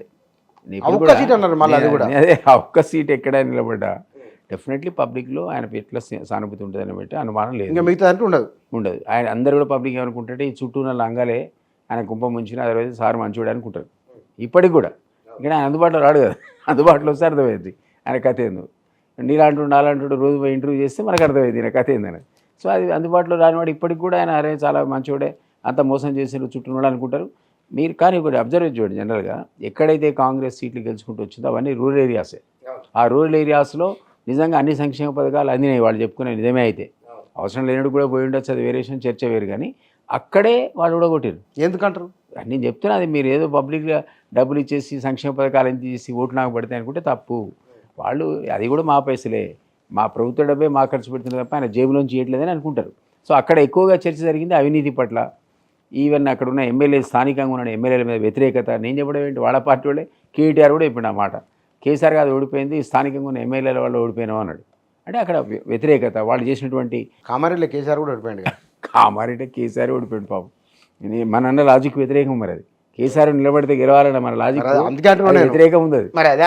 కానీ ఇక్కడ నేను ఎందుకంటున్నా అంటే మెదక్ అనే మాట, మెదక్లో అంటున్నాను నేను, వేరే వేరే అంత ఈజీ కాదు. మెదక్ ఎందుకంటే అంటే అక్కడ హరీష్ రావు కాన్స్టిట్యున్సీ కూడా అందులో ఉంది కాబట్టి దాదాపు ఆయన 1,00,000 ఓట్లతో గత ఎలక్షన్స్లో గెలిచింది. అక్కడ 1,00,000 ఓట్ల మెజారిటీ తనకు అసలు కాదు. సో ఏది ఏమైనా ఆయన 1,50,000 ఒక్క దగ్గరనే ఆయనకు కేసీఆర్కి ఓట్లు తెచ్చే అవకాశం ఉంటుంది. మిగిలిన చోట్ల బుటాబుటికి వచ్చినా చాలు కదా, సో బయటపడుతుంది. అందుకని నేను ఆ మాట, మిగిలిన చూడలేకపోతే మీరు అన్నట్టు కామారెడ్డి రిజల్ట్ వచ్చినా వస్తుంది. ఆ రిస్క్ మరి కేసీఆర్ తీసుకుంటాడో అని తెలియదు. కానీ బట్ నేనైతే అనుకుంటున్నా ఆయనకు రేవంత్ రెడ్డిని చూడడం ఈ సభలో ఇష్టం ఉండదు. ఆయన సైకాలజీ ప్రకారం ఆయన పార్లమెంట్కి పోయి తప్పించుకునే కార్యక్రమంలో ఉంటాడు అనుకుంటున్నాను. అవునా? ఎందుకట్లా ఆయన ఆ సీట్లో ఇంకొని ఊహించుకోలేడు, ముఖ్యమంత్రి సీట్లో. అందుకని వెళ్ళిపోతున్నాడు అనుకుంటున్నాను. ఈ తలకాయ ఎందుకని నేను వదిలేసి అడ్డుపోతున్నటువంటి నేనైతే ఆలోచనలో ఉన్నా. ఇంతవరకు ఏముంది, మీకు నోటిఫికేషన్ 14కో 15కో వస్తూనే ఉండే, నామినేషన్ ఇస్తే అర్థమవుతుంది మనకి. కేసీఆర్ నిలబడతాడు, కాంటెస్ట్ చేస్తాడనే మాట ఇవాళ కూడా వచ్చింది. బయటికి బలంగా రావట్లేదు లీకు, వేరే వాళ్ళ టికెట్లు వేరే వాళ్ళు వస్తుంది తప్ప. చూద్దాం ఏం జరుగుతుందో. అంటే రేవంత్ రెడ్డి బిహాఫ్ అంటే 3 నెలలలోనే చాలా వేగంగా నిర్ణయాలు తీసుకుంటున్నారు. చాలా అంటే యమ స్పీడ్గా జరిగిపోతున్నాయి. ఇది ఇంకా నేనైతే స్పీడ్ ఇంకా సరిపోలే అనుకుంటున్నాను. ఇంత స్పీడా? ఇప్పుడు ఒకటి మంత్రివర్గ సహచరులతో చర్చించే జరుగుతున్నాయి. ఏమైనా ఆయన ఒక్కటి పబ్లిసిటీ కోసం అయితే చేయట్లేదు. సమానంగా ప్రతి శాఖలో ప్రతి మంత్రి యొక్క ఇన్వాల్వ్మెంట్ కూడా ఉంది. మనం ఉత్తమ స్టేట్మెంట్లు చూస్తున్నాం, పొంగిరెడ్డి శ్రీనివాసరెడ్డి చూస్తున్నాం, పొన్నం స్టేట్మెంట్ చూస్తున్నాం. ఆయన బట్టి అయితే ముఖ్యంగా ప్రతి దాంట్లో 2 ఫోటోలే ఉంటున్నాయి. సో అదేమి ఈ మధ్య లేవు 2 యాడ్లలో నాకు తెలియదు. కానీ జనరల్గా అయితే అందరినీ కలుపుకొని పోయి అందరితో పాటు సీతక్క స్టేట్మెంట్ చూస్తున్నాయి, కొండ సురేఖ చూసినాం మొన్న. ఏ మంత్రికైనా వాళ్ళ శాఖల మీద వాళ్ళకు పూర్తి స్వేచ్ఛ, వాళ్ళు మాట్లాడడానికి కూడా అవకాశం గతంలో లేనటువంటిది ఈరోజు కనపడతా ఉన్నది, అది స్పష్టంగా కనపడుతుంది. సో ఈ టైప్ ఆఫ్ పరిపాలన జనరల్గా ఉండాలి. ఈ స్పీడ్ అన్నది సహజంగా గతంలో ఎక్కువ తప్పు జరిగితే ఇప్పుడు కొన్ని రోజులు అయితే స్పీడ్ పెంచకపోతే దాన్ని మీరు అందుకోలేరు. సో రకరకాల ఎంక్వైరీలు మొదలైనాయి. ఆ మధ్యన ఎవరు అడిగినారు, ఏంది ఇంత దూకుడు అవసరమా, ఇన్ని ఎంక్వైరీలు అవసరమా అంటే ఎందుకు అవసరం లేదు. ఇప్పుడు మీరే రకరకాల మనమే అంటివి రకరకాల అలిగేషన్స్ పెడుతుంది. ప్రతి ఎమ్మెల్యే, మంత్రి, అక్కడ ఉన్న ఎంపీ అందరూ కూడా సామంతరాజులాగా, జమీందారులాగా ఇష్టం వచ్చినట్టు ప్రజాధనం లూటీ చేసినట్టు అంటే ఉత్తమ మాటలు అవి. వాస్తవం ఉంటే మరి ఎంక్వైరీ చేయాలి కదా. చేస్తే 3 నెలలకు 6 నెలలకు ఇది జరిగిందని చెప్పి నిజ నిర్ధారణ జరిగిన తర్వాత వాళ్ళ మీద కేసులు కూడా పెట్టాల్సిన అవసరం వస్తుంది కదా. అట్లా పెట్టిన సందర్భంలో కక్ష సాధింపు అంటే ఎట్లా? సో సహజంగా అంత అవినీతి జరిగినప్పుడు కంక్లూడ్ ఏమైతే అంత ఈజీగా కంక్లూడ్ అయితే అంత ఈజీగా డిటరెంట్గా పనిచేస్తాయి. డిటరెంట్ అంటే ఒక వ్యక్తిని అరెస్ట్ చేసి తీసుకుని జైల్లో పెడితే బెయిల్లో బయటకు వచ్చినా సరే మళ్ళీ ఆ పని చేయడానికి నెక్స్ట్ రోడ్ భయపడతాడు. ఎందుకంటే కేసు డిసైడ్ కావాలంటే అది మన చేతిలో ఉన్న వ్యవహారం కాదు కదా, కోర్టు. ఆ కోర్టు అనేది మీకు నేరం నిరూపించే వరకు, మీరు నేర నిరూపణ అయ్యే వరకు కోర్టు దృష్టిలో మీరు నిర్దోషే. సో ఆధారాలు ఈధారాలు చూస్తారు. అంత పెద్ద కేసు పెడితే అక్బరుద్దీన్ తీసి సరివైన సాక్ష్యాధారాలు లేవని చెప్పి రిలీజ్ చేసేసి మనంతా ఓ పక్క ఆయన నిర్దోషిని విడుదల చేసిన న్యాయస్థానం అంటాడు, ఇంకో పక్క ఆయన స్పీచ్ చేస్తున్నాడు. 15 మినిట్స్ సమయ హిసాబ్ కితాబ్ నికాలి కానీ పక్క స్పీచ్ చేస్తున్నాడు. మళ్ళీ ఆధారాలు లేవని ఇటు పక్క కోర్టు కొట్టేసిందని వేస్తున్నాడు. సో అదే నేను ఏదంటే ఈ సిస్టంలో ఎవరి మీద మీరు ఏ నిరాపణ చేసి ఎక్కడ ఛార్జ్ షీట్ వేసినా సరైన పద్ధతిలో ప్రాసిక్యూషన్ కనుక పనిచేయకపోతే ఆ కేసు కొట్టివేయబడుతుంది.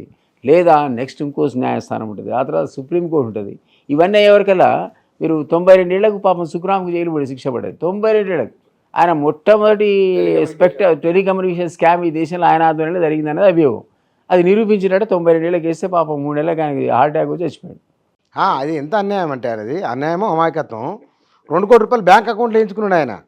ఇప్పుడు వచ్చేది నా లంచం సొమ్మును తీసుకొని దాపెట్టుకోవాలి ఎక్కడ అది తెలియకపోవచ్చు, తెలియకనే తెలియదు అక్కడే దొరికిపోయింది. జ్ఞాపకం మధు కూడా అని మధు కూడా అది కూడా స్కామ్. జార్ఖండ్ కదా, జార్ఖండ్ ఒకడే వాడు ఇండిపెండెంట్, అన్ని పార్టీలు తన్నుకొని ఆ ఇండిపెండెంట్ తీసుకొచ్చి సీఎం చేసినాయి. చేస్తే ఎవడో పోయాట 5 కోట్లు లంచం ఇచ్చాడు సీఎంకు. ఆయన పిఆర్ పిలిచి చక్కగా అకౌంట్లో ఇవ్వడట. ఆ తెలుగు గల మేనేజరు వాడు కూడా తీసుకోవద్దు కదా, చక్కగా 5 కోట్ల అకౌంట్ వేసాడు. అయితే ఎంక్వైరీ చేయగానే 5 crores దొరికినాయి, పిటిషన్ పెట్టగానే దొరికినాయి. ఆయన అరెస్ట్ చేసిన పాపం. అమాయకత్వం, అది కూడా అమాయకత్వం. గిరిజనుడు పాపం తెలియదు అంటే ఎట్లా బ్రైబ్ అనేది అంటే క్విడ్ ప్రోగ్రో సిస్టమ్ ఏందో తెలియదు. వేరే దేశాల నుంచి రూట్ చేయడం అనే టెక్నాలజీ వాళ్ళకి తెలియదు పాపం. సో అట్లా దీంట్లో ఇప్పుడు మల్లారెడ్డి కాలేజీలు వాటిపైన అవుతుంది కదా, అది కూడా అంతవరకు వచ్చి ఆగిపోతుందా, ముందుకు పోవచ్చు ఏమన్నా? మల్లారెడ్డి ప్రకటించండి, ఒకటేమో బీఆర్ఎస్ నుంచి పోటీ చేయన్నాడు, కాంగ్రెస్ పోవట్లే అన్నాడు. మరి విచిత్రం. అట్లా జరిగితే కాంగ్రెస్ పోవాలి కదా, పోలే. పోనీ ఇక్కడైనా పోటీ చేయాలి ఎంపీగా, ఇక్కడ చేయడట. బీఆర్ఎస్ వాళ్ళు ఆశ్చర్యకరంగా అంతా ఎమ్మెల్యేలు వాళ్ళే ఉంటారు, అయినా కూడా వాడు పోటీ చేయడానికి ఆసక్తి లేదు.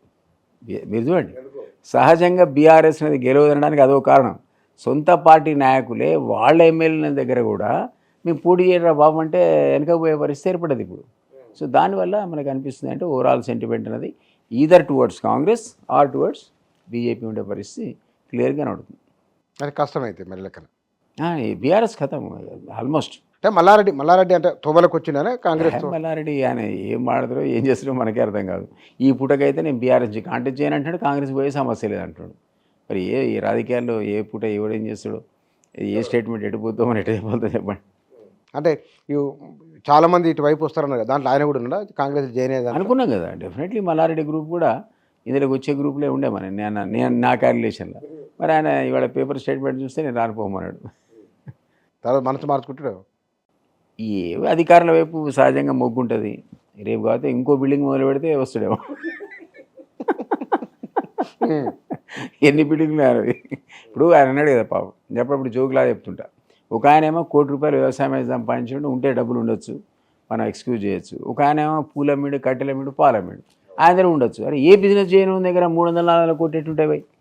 అఫిడవిట్లో 30 మంది బీఆర్ఎస్ ఎమ్మెల్యేలకు ముందు స్టేట్మెంట్ ఇచ్చినప్పుడు 2004లో ఆయన కాంటాక్ట్ చేసి 2018లో కూడా వేసిండు. మొన్న 23లో కూడా వేసిండు. ఈయన 10 లక్షల నుంచి 200 కోట్లకి ఒక ఆయన ఎదిగాడు. ఒక ఆయన 5 లక్షల నుంచి ఒక ఆయన 100 కోట్లకి ఎదిగి ఎట్లొస్తాయి? ఏ వ్యాపారం చేయకుండా అయితే నువ్వు పూలను నమ్మాలి, లేదా వ్యవసాయాలు లేక ఇద్దరికి ఎగ్జామ్షన్ ఇద్దాం. 1 కోటి రూపాయలు వ్యవసాయం చేసి వస్తారా తర్వాత సంగతి, పూలు అమ్మితే, కట్టెలు అమ్మితే, పాలు అమ్మితే 1 కోట్ల రూపాయలు కాలేజీలు ఇంజింగ్ వస్తారో తర్వాత సంగతి. ముందైతే ఇద్దరు చెప్పుకుంటారు ఈ వ్యాపారాలు మాది ఇందులో సంపాదించినాం. ఈ ఇద్దరు వదిలిపెడితే మిగిలిన వేరే ఎక్కడికి పోయి ఏ వ్యాపారం లేడు, రాజకీయ వ్యాపారంగా పెట్టుకొని సంపాదించినట్టే కదా ప్రధాన. నేను వాళ్ళ సంగతి చెప్పుకుందాను. నేను 30 మంది ఉన్నారు ఆ బీఆర్ఎస్ ఎమ్మెల్యేలు. ఆ రకంగా 100,000 కోట్లు వాళ్ళ అఫిడవిట్లో చూపించారు. అసలు ఆస్తి ఎంతనో మనకు తెలియదు, కనబడింది మాత్రమే. 33 చూసినా నేను. 33 మంది అసలు విపరీతంగా 200 తెలుగుదేశం కాంగ్రెస్ వల్ల లేకపోతే బీఆర్ఎస్ లో పుట్టి పెరిగిన వాడు 33 మంది ఎమ్మెల్యేలు అండి. బీఆర్ఎస్ లో పుట్టి పెరిగిన ఈ 10 ఏళ్లలో 100 కోట్లు 33 మంది. మీరు లిస్ట్ చేయండి నాకు చెప్పండి మేడం ఫోన్ చేసి. 33% అఫిడవిట్కు పోలికే లేదు అసలు. ఆ ఎలక్షన్కి ఎట్లా చెప్పండి. దానికి మరి యాక్షన్ తీసుకోవాలి కదా నిజంగానే. మనం ఆ మాట అన్నప్పుడు ఎలక్షన్ కమిషను, ఐటీ వాడు, ఈడీ వాడు, ఎన్ఫోర్స్మెంట్ వాడు అది అఫిడవిట్ పట్టుకొని పోతే చాలను. మరి ఇక్కడ బాబు మరి ఆయన పూలం మీద పాల మీద వాళ్ళు చెప్పాలి. మరి కాంగ్రెస్లో వాళ్ళు బీఆర్ఎస్ కుంభకోణాలు అవినీతి అన్నారు కదా, బయట చర్చ ఏంటంటే వీళ్ళు కూడా 10 ఏళ్ళు అధికారం లేక వీళ్ళు కూడా చూస్తున్నారని ఒక చర్చ ఉంది. I don't know real. ఇప్పుడు మనం యూనిఫామ్గా ఒక పార్టీలో నేను చేరినా కాబట్టి అందరు మా వాళ్ళు సత్య హరిశ్చంద్ర నేను సర్టిఫికేట్ ఇవ్వగలుగుతానా? నేను ఇవ్వలేదు కదా, నాకు తెలియదు. నిజంగా కూడా రేపు పొద్దున అధికార దుర్వినియోగం వీళ్ళు చేస్తే సేమ్ అదే గతి పడుతుంది మళ్ళీ. ఇప్పుడు ఈరోజు తెలంగాణ కాంటెస్ట్లో, సరే జనరల్ పాలిటిక్స్ వేరు కానీ తెలంగాణ కాంటెస్ట్లో ఈ బీఆర్ఎస్ ఎమ్మెల్యేలు కానీ ఇంకా ఏ ఎమ్మెల్యేలు కానీ ఎవరైతే సంపాదించారో వారు ఎందుకు తిడుతున్నాం? మరి కష్టపడి తెలంగాణ ఇంతమంది ఆత్మ బలిదానాల మీద, అమరుల ఆత్మ బలిదానాల పునాది మీద వచ్చినటువంటి తెలంగాణ మనందరం పారదర్శకంగా ఉండాలనుకుంటాం, అవినీతి రహితంగా ఉండాలనుకుంటాం, ఒక సామాజిక తెలంగాణ రావాలనుకుంటాం, అందరూ బాగుపడాలనుకుంటాం. అంతేగాని నీకేదో పొరపాటున ప్రజలు నిన్ను ఎమ్మెల్యేను ఎంపీ చేస్తే నువ్వు నా డబ్బులు లూటీ చేయాలనుకుంటావా? నా ఆస్తులు నువ్వు కబ్జా పెట్టాలనుకుంటావా? పెట్టకూడదు. కాంగ్రెస్ కూడా పెట్టకూడదు, బీఆర్ఎస్ కూడా పెట్టకూడదు, బీజేపీ ఎవడు పెట్టకూడదు. ఆ మాటకు వస్తే ఒకవేళ నువ్వు చేసినావు అనుకో తప్పు అంటున్నాను నేను. అది ఎవరైనా కానీ మా పార్టీ కూడా చేసినా రేపు పొద్దున తప్పే శిక్షార్హుడే అంటున్నాను నేను. అట్లా లేకుండా ఒకప్పటికి పాలిటిక్స్ వచ్చిన నేను నీకు చెప్పేది ఇట్లాంటి రాజకీయ నాయకులను చూసినా మనం. నేను మరి కాదు మన నర్రా రాఘవరెడ్డిని చూసిన. ఆయన నాకు డైరెక్ట్ పరిచయం లేడు. పాత తరంలో ఆయన ఎన్టీఆర్ పీరియడ్లో ఎమ్మెల్యే వరకు ఉండే, 6 సార్లు 7 సార్లు ఎమ్మెల్యే. నేను ఒకసారి మా గనిమైనాడు పక్కకు 3 కిలోమీటర్లు పోతే హైవే దగ్గర ఆయన ఊరు సార్ అరే పోదాపారా అని తీసుకుపోయాను. పోయి చూస్తే మంచిగా పండుకున్నాడు ఆయన. అప్పుడే అరే ఇప్పుడే పండుకున్నాడు, ఏం కాదు సార్ పోండి అంటే లోపలి పోయాను. పోతే సార్ నమస్తే, నేను దిలీప్ కుమార్ ఎమ్మెల్యే. హాయ్ నేను పేపర్ చదువుతున్నా, నువ్వు తెలియదు అన్నాడు. ఎక్కడ తెలుసా? గుడ్ల కొట్టంలో మంచం వేసుకొని పండుకున్నాడు. అంటే షెడ్ 8 టర్మ్స్ ఎమ్మెల్యే అండి. అది లైఫ్. మన నల్గొండ ఎన్ని ఎగ్జాంపుల్స్. అది మీకు భీమిరెడ్డి నరసింహారెడ్డి వేల కొద్ది ఎకరాల ఆస్తులు వదులుకొని వాడు పాలిటిక్స్కి అంకితమైనాడు. ఆ అమ్మాయి మళ్ళీ స్వరాజ్యం, ఎంత పెద్ద ఫ్యామిలీ ఆమెది, ఇట్లా ఎన్ని ఆస్తులు, తుపాకీ బిడ్డను చంకనేసుకొని ఆమె నడుము కట్టుకొని తుపాకీ పట్టుకొని దానికి పోయింది. ఇట్లాంటి మన అది కాదు మన ఇల్లందు ఎమ్మెల్యే గుమ్మనర్సేనా సైకిల్ మీద, సైకిల్ మీద పోయి మార్కెట్లో సైకిల్ స్టాండ్ వేసుకుని ఫోటో తీసేసారు మీడియాలో.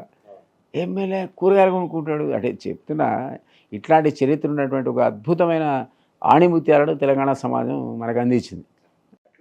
ఇంకా లిస్ట్ చేస్తే మీరు లిస్ట్ అంది కాబట్టి అంత ఎవరు నాకు ఢిల్లీలో శైలజ అనుకుంటా, కుమారి శైలజ మినిస్టర్ ఉండే శైలజ, ఆమె ట్రైన్లో వచ్చేది. నేను వస్తాను, నేను అటు చేనంబర్ బంగ్లాకి వెళ్ళి అట్లా పోయినప్పుడు చూస్తే మామూలుగా ఎవరు సెక్యూరిటీ లేదు, ఎవరు లేరు. ఆమె మీకు ఆయన డిఫెన్స్ మినిస్టర్ ఉండే కదా, ఏకే ఆంటోనీ. అరే ఎవడు అన్న నాతో, ఏకే ఆంటోనీ డిఫెన్స్ మినిస్టర్ ఇంతవరకు మంచి కళ్ళు పూసుకుని తిరగవచ్చు ప్రైమ్ మినిస్టర్. అంటే అందులో కుంభకోణం జరిగే స్కోపే లేదు. మంత్రి ఆనెస్ట్ మధు దండావేది కంటే నువ్వు మంత్రి అయిన చెప్పడానికి కూడా పోతున్నట్టు సెక్యూరిటీ వాడు ఇప్పుడే వస్తానట. ఇట్లా వరుసగా మరి పాతకాలపు ఇల్లు లెక్క రూమ్ వెనక రూమ్ ఉండేదట. చివరిదేమో ఉతికే బట్టలు ఉతికే రాయట, ఆడ బట్టలు ఉతుకుంటాడట మధు దండావతి. అదే ఈయనకు పోయి చెప్పడానికి, ఆయనకు వచ్చి చెప్పడానికి పోయినాడు. అయ్యా నువ్వు మంత్రి రేపు పొద్దున ప్రమాణ స్వీకారం ఉంది, ఆయన వస్తున్నాడురా బాబు అని సపరేట్ బట్టలు ఉతుకుంటున్నాడు. అట్లాంటి కూడా మనం ఈ దేశం అంటే even Vajpayee the great man కదా, ఇట్లా మనం కాదు, అద్వానీ వీళ్ళంతా ఆనెస్ట్ పీపుల్ కదా, దే సాక్రిఫైస్ దేర్ లైఫ్స్. అట్లాంటి రాజకీయ సోనియా గాంధీ కూడా వాట్ ఎవర్ ఇట్ ఇస్. ఏమంటున్నా అంటే అట్లాంటి స్టాల్వర్డ్స్ని చూసిన ఈ దేశంలో మనం నువ్వు ఎన్ని అఫిడవిట్ ఎంతమంది దొంగలు లంగాలని మనం చర్చుకోవాల్సిన పరిస్థితి వస్తాయని మనం అనుకున్నామా? అట్లా అనుకోలే కదా. సో అట్లాంటి వాళ్ళు నిజంగా ప్రజాసేవకులు. ప్రజలు అట్లాంటినే ఇప్పటికైనా మేలుకొని ఆదించాలి. వాడు మొన్న మునుగోడు ఎలక్షన్కి ఎందుకు పోలేరు, ఊరంతా ఒక కాడ కూర్చున్నారట. ఎదురా బాబు పోలేరు, అంత చుట్టుపక్కల డబ్బులు పంచి మా ఊరికే రాలేదు అందుకే పోలేనాడట. ఆ పరిస్థితి ఈ పరిస్థితి ఏంటి అసలు? ఇట్లా ఎక్స్పెక్ట్ చేస్తామా? ఒకనే మైక్ పెడితే సార్ మాకు ఎలక్షన్ ముందు తులం బంగారం ఇస్తున్నారు, 3000 ఇచ్చినట్టుదా? 3000 ఇచ్చినట్ట తులం బంగారం ఇస్తానని ఇవ్వలేదట. కోపం వస్తుంది. అంటే ప్రజలకు మరి ఎప్పుడు మారుతారు? అసలు ఈ కారణం ఎవడు? అసలు రాజకీయ పార్టీలే కదా, నువ్వా నేనా పక్క పెట్టు. డిజనరేషన్ ఆఫ్ పొలిటికల్ వాల్యూస్కి కారణం రాజకీయ పార్టీలే. ఈ రాజకీయ పార్టీలే ఓటు సిస్టమ్ని ఖరాబ్ చేసినాయి. ఓట్లు కొనడం తాగడం నేర్పింది వీళ్ళే. దీన్ని మళ్ళీ సంస్కరించుకొని అట్లాంటి లీడర్స్ని మనం తయారు చేసుకోవాలి సమాజంలో, అనివార్యం. లేకపోతే ఎట్లా సొసైటీ బాగుపడుతుంది? కానీ 5 సంవత్సరాల పాటు కాంగ్రెస్ ప్రభుత్వానికే డోకలు. ఎందుకంటే నిన్న లక్ష్మణ్ ఒక మాట అన్నాడు, డబుల్ ఇంజన్ సర్కారు తెలంగాణలో అన్నాడు. మరి ఎవరు కూలగొడతాడు? తెలంగాణ లోక్సభ ఎన్నికతో తెలంగాణ రాజకీయ పరిణామాలు మారుతాయన్నారు. ఏమో మరి ఎవరు ఎడిపోతారో ఆయన చెప్పి ఏకనాథ్ షిండే ఎవరు, కేటీఆర్ అంటున్నాడు ఏకనాథ్ షిండే అని. ఏకనాథ్ షిండే ఎవరు? డబుల్ ఇంజన్ సర్కార్ ఎట్లా వస్తుంది? నువ్వు చెప్పండి ఎట్లా వస్తుంది? ఇప్పుడు నేను ఇంతమంది ఎగ్జాంపుల్ చెప్పిన, అటల్ బిహారీ వాజ్పేయి నాకు సంబంధం లేదు, బీజేపీని గతంలో ఉన్నా వచ్చినా లేను కాంగ్రెస్ అయినా కూడా వన్ ఆఫ్ ది స్టాల్వర్డ్స్ కింద వాళ్ళిదని చెప్పిన. ఎందుకంటే ఒక్క సీటు కోసం కొనడానికి అవకాశం ఉండి వాజ్పేయి పోతే పోయింది అమ్మ నేను మళ్ళీ ప్రజల దగ్గరికి పోతా, మళ్ళీ అప్పుడే వస్తా ప్రజల ద్వారా వచ్చి గెలిచిండారు ఆయన ప్రూవ్ అంటే అట్లాంటి క్యారెక్టరిస్టిక్స్ ఉన్నటువంటి బీజేపీ పార్టీ ఇప్పుడు అట్లే ఉందా? ఎనిమిదో 9 గవర్నమెంట్లు కూలగొట్టింది కదా. ఇప్పుడున్న కాంబినేషన్ డెడ్లీ కాంబినేషన్ అది. ఇప్పుడున్న ప్రధానమంత్రిది Amit Shah combination deadly combination. ఎవరిని ఎప్పుడు కొడతాడో మనకు తెలియదు. కాబట్టి వాళ్ళ అవకాశం కోసం వేచి చూస్తున్నారు ఆ కాంబినేషన్. ఇక్కడ కూడా దెబ్బ కొట్టాలి. కానీ మనం అంటున్నాడు అది ఎవడి దమ్ముందో రండి కూలగొట్టండి పేగులు తీసి మెళ్ళేసుకుంటాను సీఎం అంటాడు. మరి బోల్డ్గా మాట్లాడుతున్నాడు, చాలా బోల్డ్గా. సో మనం ఏమనుకోవాలంటే ఒక 5 ఏళ్ళు ఉంటేనే పెర్ఫార్మెన్స్కి అవకాశం ఇస్తేనే వాళ్ళు ఏం చేసిండ్రో గత ప్రభుత్వానికంటే ఎట్లా డిఫరెంట్ ఉన్నారో వాళ్ళు చెప్పగలుగుతారు, చూపించగలుగుతారు. అది మనం ఆశించాలి డెమోక్రసీలో. కానీ తెలంగాణ ప్రజలు సహించరు కూడా అట్లాంటి పరిణామాలు జరిగితే. ఇప్పుడున్న పరిస్థితుల్లో అయితే కొద్దిగా కష్టమే, అంత ఈజీ కాదు ప్రభుత్వానికి గెలవటం. ఇంకోటి ఎప్పుడు లూకలుగలు తనుకొని తెచ్చేటువంటి కాంగ్రెస్ అనేది ఎలక్షన్కి ముందు ఒక్కటైంది, అందరికి కలిసేటువంటి ఒక విచిత్రమైన పరిణామం వచ్చింది. అసలు ఇక్కడ ఇష్టమైనట్టు తిట్టుకోవచ్చు, ఇష్టమైనట్టు అరుచుకోవచ్చు. స్థిరమైన ప్రభుత్వాన్ని కోరుకోవాలి. అవును అవును. స్థిరమైన ప్రభుత్వం లేకపోతే మళ్ళీ 2 ఏళ్ళకి ఎలక్షన్ వచ్చి మళ్ళీ ఇంకోటి వచ్చి ఈయన ఏం చేసిండు ఆయన ఏం చేసిండు అనుకుంటూ ఈ చర్చలో మన వాల్యుబుల్ టైం పోతుంది. సో 5 ఇయర్స్ సుస్థిరంగా ఉంచాలి, ప్రతిపక్షాలు ఉంచాలి, హెల్దీ డెమోక్రసీలో హెల్దీ అపోజిషన్ ఉండాలి. ఈరోజు 39 మంది ఉన్నారు, ఉండండి. 39 అంటే మంచిదే.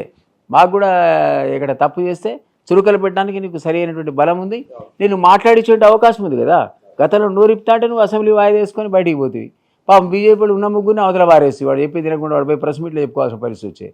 అట్లా కాకుండా ఈరోజు ఫ్రీగా మీరు మాట్లాడడానికి కూడా సీఎం అవకాశం ఇస్తున్నాడు కదా. మీరు మీ వాయిస్ చెప్పుకోవచ్చు, మీరు మమ్మల్ని తిట్టచ్చు, ఏదైనా మీకైతే ఫ్రీడమ్ ఉంది కదా.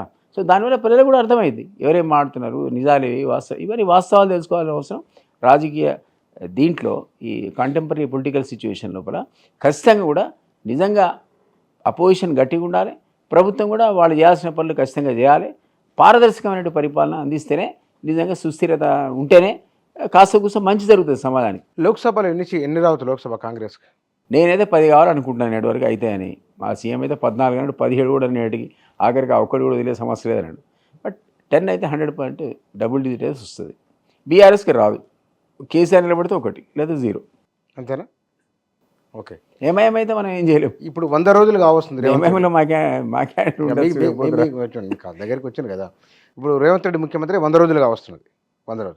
100 రోజుల్లో ఆయన పరిపాలన తీరు నిర్వహణ ఎట్లా కనపడింది? ఇప్పుడు అతను ఒక జెడ్పీటీసీ నుంచి గెలిచేసినటువంటి వ్యక్తి.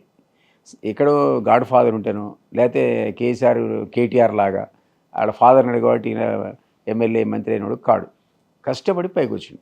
ఆయనకు గ్రాస్ రూట్ లెవెల్ సమస్యలు తెలుసు, ఏ విధంగా పోరాడాలో తెలుసు. ఆ అవగాహన క్షుణ్ణమైనటువంటి అవగాహన వ్యక్తి కాబట్టి అది సమాజానికి మంచిది.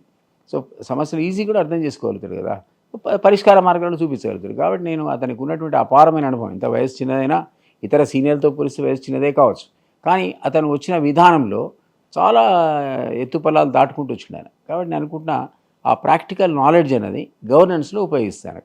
అండ్ చుట్టూ సీనియర్లు ఆయనకి సలహా ఇవ్వడానికి, చుట్టూ ఉన్నటువంటి వాళ్ళు ఏం చిన్నోళ్ళు కాదు, హేమాహేమీలు ఆయన చుట్టూ. సో వాళ్ళ సలహాలు కూడా తీసుకుంటాడు. నా ఉద్దేశంలో అవినీతి అధికారులను ఏరివేయడం మొదలుపెట్టాడు. కొంత అసంతృప్తి ఉంటే ఉండొచ్చు వాళ్ళకి వీళ్ళకి, కానీ బట్ ఏమైనా ఓవరాల్గా ఇప్పుడున్న 100 డేస్లో మీరు అన్నట్టు ఆయన స్పీడ్ కానీ దూకుడు కానీ చూస్తే ఏదో ఒకటి చేయాలి, నా పీరియడ్లో ప్రజలకు మంచి జరగాలనేటువంటి ఒక తపన ఉన్నటువంటి వ్యక్తిగా నాకైతే అనిపించింది. Thank you very much. Thank you. Telangana రాజకీయాలు కాదు, ఉమ్మడి రాష్ట్రం నుంచి ఇప్పటి వరకు రాజకీయాల్లో వచ్చిన మార్పులు, రాజకీయాల్లో జరుగుతున్న కొన్ని ఘటనలు, ఇది అనివార్యమా అవసరమా ఏదైనా సరే జరుగుతున్న పరిణామాలు ఇవి. రాబోయే రోజులలో తెలంగాణ రాజకీయం ఎట్లా ఉండబోతున్నది, కాంగ్రెస్ ప్రభుత్వం ఎట్లా పనిచేయబోతున్నది, ప్రస్తుతం ముఖ్యమంత్రి పనితీరు ఎట్లా ఉన్నది, ఈ ఇత్యాది విషయాలపైన వారి అభిప్రాయాలు ఇవి. Thank you.